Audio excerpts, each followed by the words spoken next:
From Bolero and Lakewood, we're here for the title matches of the Pacific Northwest Invitational Tournament.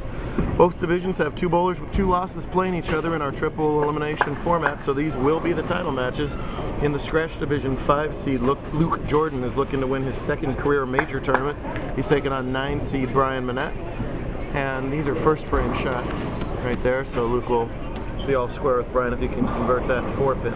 Over here in the Handicap Division, it are two twins from other mothers. As I've been messing these two up all day long, that really is Daniel Johnson, that really is Brian DeLuisa-Anderson. The loser has to dye their hair pink tomorrow so I can tell them apart. They are unaware of this so far. See what I mean? See what I'm talking about? I'm telling you. Anyway, the handicap difference here is 16. Brian in the green here, bowling now, has to win by 16 to tie, 17 to win. Johnson went strike, strike, open. And Brian has to convert this tricky little 310 to be clean through 3 frames, which he does. Nicely done. Pulled on a very challenging turnpike pattern today. Long and pretty flat. Cut was minus 107 in the Scratch Division. That's very low for an invitational cut. And 35 down in the Handicap Division. Triple elimination's brutal, bowl match after match until you lose 3 of them. 16 started, so many rounds later. These are the final 2, and Brian catches a great break there, getting the squasher. Keeps him Dutch through 4 frames. Brian rapidly improving down to only that 18 handicap. He might be thinking about Scratch soon. One of the rising stars out of Oregon. Daniel from across the sound.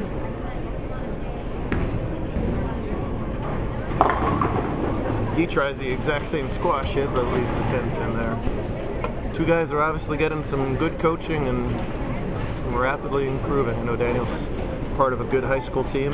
Is it Oak Harbor? What's from Oak Harbor? Switches balls. The ball hooks a little less to go cross lane at that 10. Good follow through, but a little off on the target, and that's back-to-back 9 misses to him. Some more pins over to DeLuisa-Anderson. No shock at all seeing Brian Monnette in the title match. We talk about at our other invitationals how a lot of the big, huge cranker bowlers we haven't seen in the title match, and it's the bowlers able to fill frames better, maybe cover a few less boards, but 9 spare beats double 5-2 every day. And that's one of the many reasons you're seeing Monnette here playing for the title. Not the big cranker game, but very accurate. Makes his spares. One of the bowlers that you always say, why don't he have more titles than that? 3-time winner. Would love to win his first major on $1,000 right here. They're all even through 2. Yep, misses that, a mile left. No love on the Brooklyn hit. So a pair of 5 pins here. See if they can make theirs. Daniel's going to make his, no problem. And I just darn bet you that Brian's going to make his too. I hope I don't jinx him. Brian with a high game of 266 in match play today. That's excellent. There aren't too many games over 250 at all today. Lost in game 2 and lost in game 7. This is game 10 of triple elimination.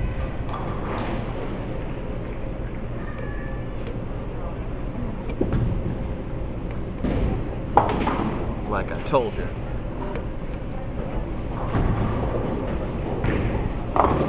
Basically all 4 bowlers playing around the track area between 2nd and 3rd arrow. Varying amounts of ball speed and rotations. I'll get into the pocket and he catches that double.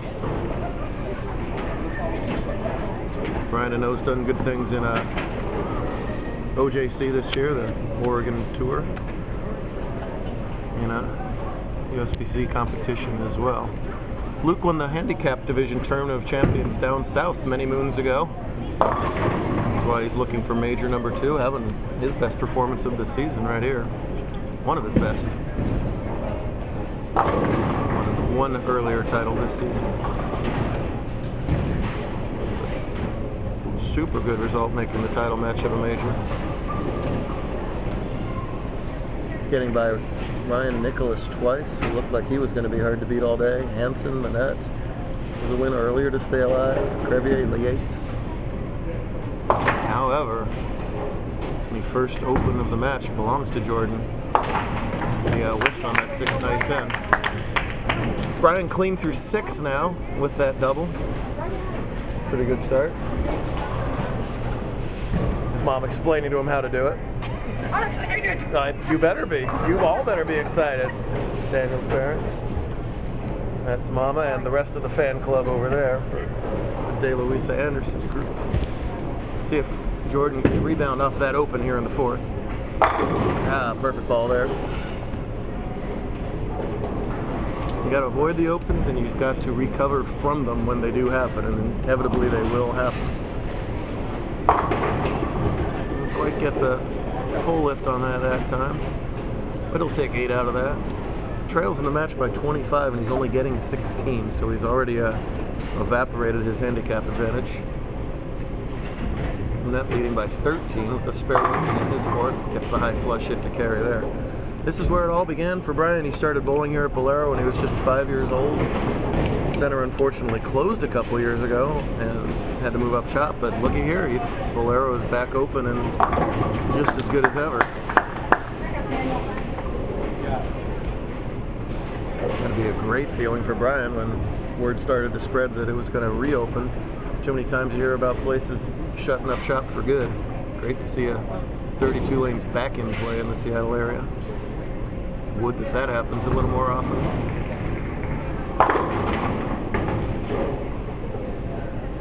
Another pretty good shot.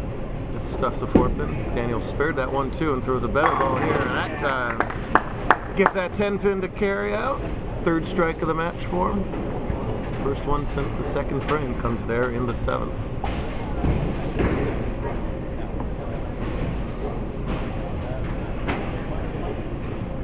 Brian, the only bowler in this foursome that doesn't have a title. It's been close. Daniel with 1 title, a bunch of 2nds, a bunch of 3rds, etc., said his family. Monnette, no problem at all on the 4. Uh-oh. Well, good news is he broke up the washout. Bad news is he dropped 4 pins a count there.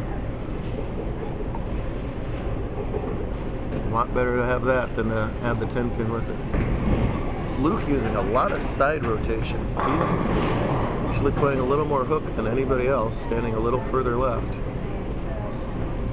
See his hand come around counterclockwise around that ball, and it pays off there. A flatter ball like Monnette is throwing is more prone to leaving 4 pins like he did. When you have a little more side roll, you're more likely to get those high hit 4 pins to carry out, but it's risk reward.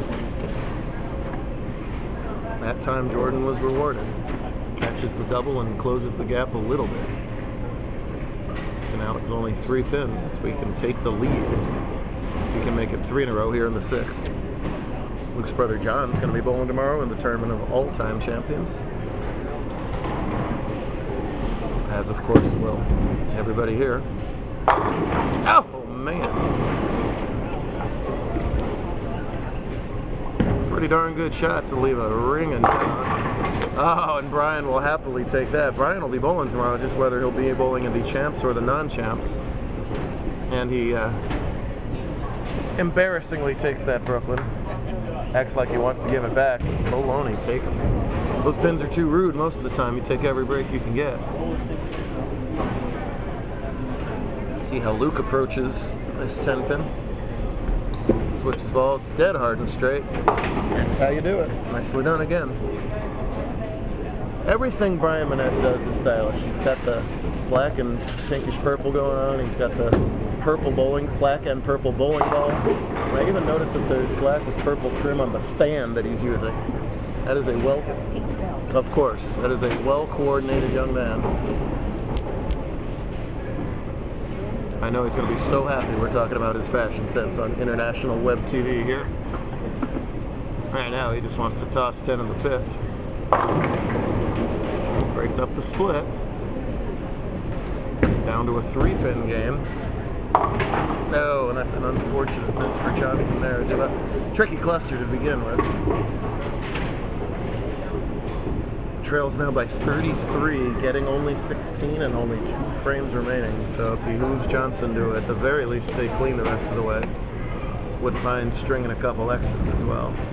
And that's not going to have any trouble at that 9 pin. The winners we've had in invitationals, 5 very tough pattern invitationals. Leong, Monnette.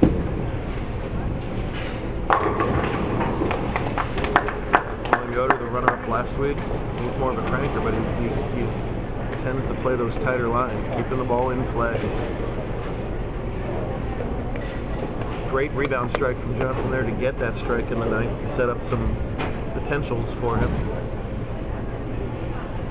Brian now leads by 3, both bowlers working on a spare here in the 7th. There we go, 10 back. Monnette, like Jordan, started win, loss, win, and then pretty solid the rest of the day, getting his 2nd loss against him. Uh-oh. Boy. Again, Brian lucky to not wash out. That may be the difference in this match, the lack of washouts in the 7th and the 9th. Qualified as the 14 seed. Lost his first game, then peeled off 1, 2, 3, 4, 5, 6 in a row. Before losing to Daniel. And then beating Kyle Hayes to get here. Key spare shot here in the 9th. Nicely done. Even though those weren't washouts, those are also no gimme spares either. He is clean through 9, and that's some of those tricky spares is the margin right now. He would 9 out for 193, and Johnson still got room for 192. So still anybody's game as Handicap enters the 10th. And this is Jordan shooting in the 8th, trailing by 3. Him and his opponent both have strikes up.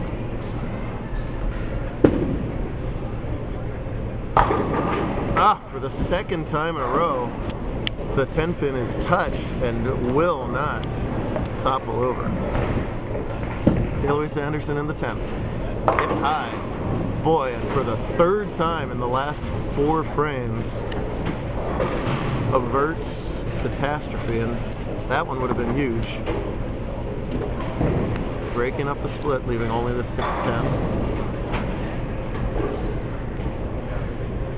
Luke will continue to trail by only 3 if he can convert the 10. Hang on. It does. Brian at his 6-10. Nicely done. Still not over because Daniel's got that strike working, but Daniel is pending the count, going to have to double here to win. Johnson has struck in the 1st, 2nd, 7th, and 9th. First, here's Monnette in his 9th, in his 8th rather, strike working. Perfect shot, man. Every time he's really, really needed it, he has dug down deep and thrown some of his best shots. And that gives him a 12-pin lead. Now that 8 count gives Anderson a clean 201 scratch. He's got to win by 16.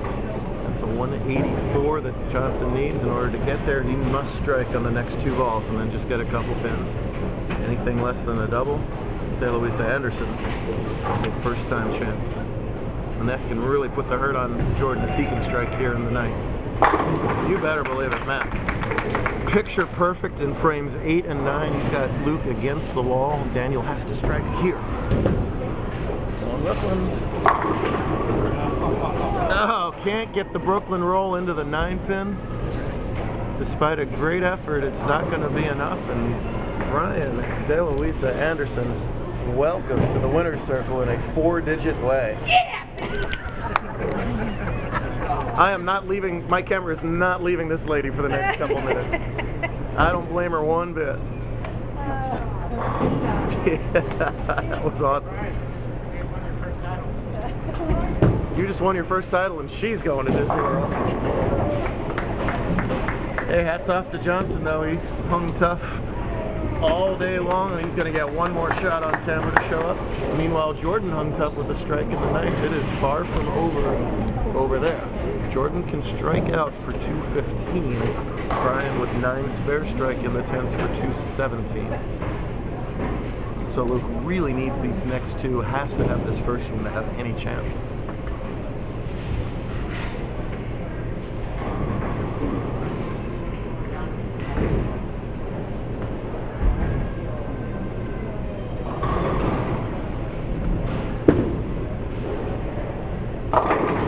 There you go, that's the first one.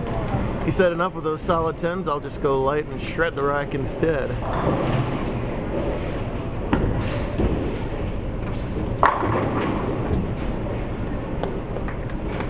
That shot makes Monnette get a high count on the first ball. 9 spare, Jordan's got 204, 9 miss. 9 miss, Monnette has 205 at this point. So this ball, to make Monnette get a high count spare, it's got to push. Oh boy, he was just begging for that ball to push the whole way. That shows you how unforgiving these lanes are. House pattern, I would just skid back to the hole. As it stands, Brian Monnette is a high count away from his first major title.